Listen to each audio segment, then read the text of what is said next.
très rapidement, pour entrer dans le vif du sujet, d'abord quelques dates. L'avis de l'HAS, de la Haute Autorité de Santé, le 18 mai, qui clairement cite les pharmacies comme étant un lieu où on peut faire des tests rapides d'orientation de diagnostic pour le Covid. On avait déjà des TROD pour l'angine.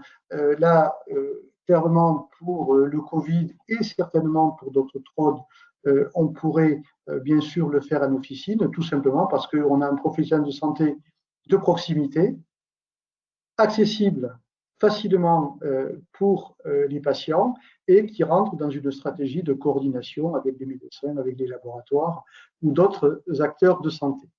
L'arrêté du 10 juillet, publié au journal officiel le 11, bon, le samedi, ce qui n'était pas facile, un week-end de 14 juillet, qui confirme que les pharmaciens sont autorisés à faire des TROD Covid à l'officine.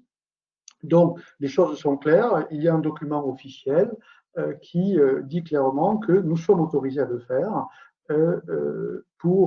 Et pour l'instant, ce texte est lié au prolongement de l'état d'urgence pour certains dispositifs jusqu'au 30 octobre. Bien sûr, on espère bien que les TROD continueront au-delà du 30 octobre. Et un autre point qui est très, très important, c'est qu'il ne faut pas confondre un TROD et un autotest. Donc clairement, pour le Covid, les tests doivent être réalisés par le pharmacien dans son officine. Et en aucun cas, vendre le test pour que le patient le fasse chez lui, comme ça se passe pour les autotests. C'est clairement écrit que ce n'est pas autorisé. Donc, si ce n'est pas autorisé, ça veut dire que c'est interdit, tout simplement. Donc, c'est très, très clair. C'est le professionnel de santé qui va, à travers la réalisation de ce test à l'officine, accompagner le patient et puis expliquer derrière les conséquences du résultat de ce test, qu'il soit positif ou négatif.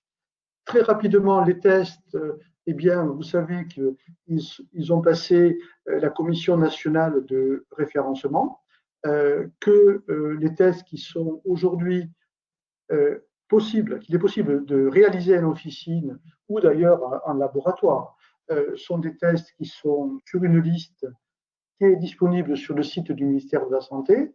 Vous trouverez bien sûr sur le site de l'USPO. Et il faut absolument qu'ils aient un marquage CE. Donc les choses sont très claires. Vous avez une liste et un marquage CE.